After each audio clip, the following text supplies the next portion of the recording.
നമസ്കാരം എല്ലാ കൂട്ടുകാർക്കും അരുൺ ടെക്സ്റ്റയുടെ പുതിയൊരു ഇൻഫർമേഷൻ വീഡിയോയിലേക്ക് ഏവർക്കും സ്വാഗതം. ഇന്ന് ഞാൻ നിങ്ങളുമായി ഷെയർ ചെയ്യാൻ പോകുന്നത് Kerala public service commission junior lab അസിസ്റ്റന്റിന്റെ എക്സാമിനേഷന്റെ ഡേറ്റുകൾ ഇപ്പോൾ ഡിക്ലെയർ ചെയ്തിട്ടുണ്ട്. ജനുവരി 21-നാണ് എക്സാമിനേഷൻ നടക്കുക.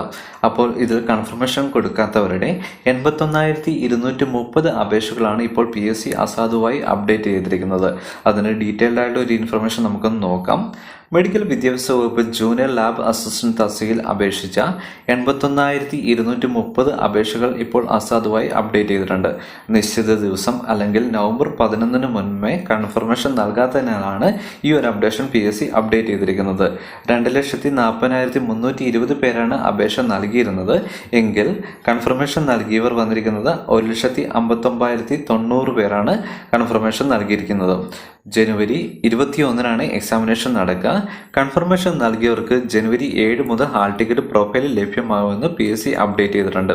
Junior lab assistant NCA, LC, AI പരീക്ഷകളും ഇതോടൊപ്പം തന്നെ നടത്തപ്പെടുന്നതാണ്.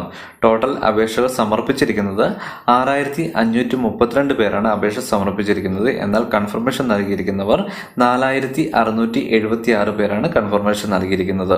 1,856 പേരുടെ അപേക്ഷകളാണ് ഈ ഒരു അപ്ഡേഷനിൽ നിരസിക്കപ്പെട്ടിരിക്കുന്നത്. ഈ ഒരു ഇൻഫർമേഷൻ നിങ്ങൾക്ക് ഏവർക്കും ഉപകാരപ്രദമാകുകയാണെങ്കിൽ നിങ്ങളുടെ സുഹൃത്തുക്കളിലേക്ക് ഒന്ന് ഷെയർ ചെയ്യുക. അതുപോലെ തന്നെ നിങ്ങൾ ആദ്യമായിട്ടാണ് ഈ ചാനൽ കാണുന്നതെങ്കിൽ ചാനൽ ഒന്ന് സബ്സ്ക്രൈബ് ചെയ്യുക. തൊട്ടടുത്ത ബെൽ ബട്ടൺ ഒന്ന് എനേബിൾ ചെയ്യുകയാണെങ്കിൽ ഞാനിടുന്ന PSC റിലേറ്റഡ് എല്ലാ ഇൻഫർമേഷൻസും നിങ്ങൾക്ക് ഏകദേശം നോട്ടിഫിക്കേഷനായി ലഭിക്കുന്നതാണ്.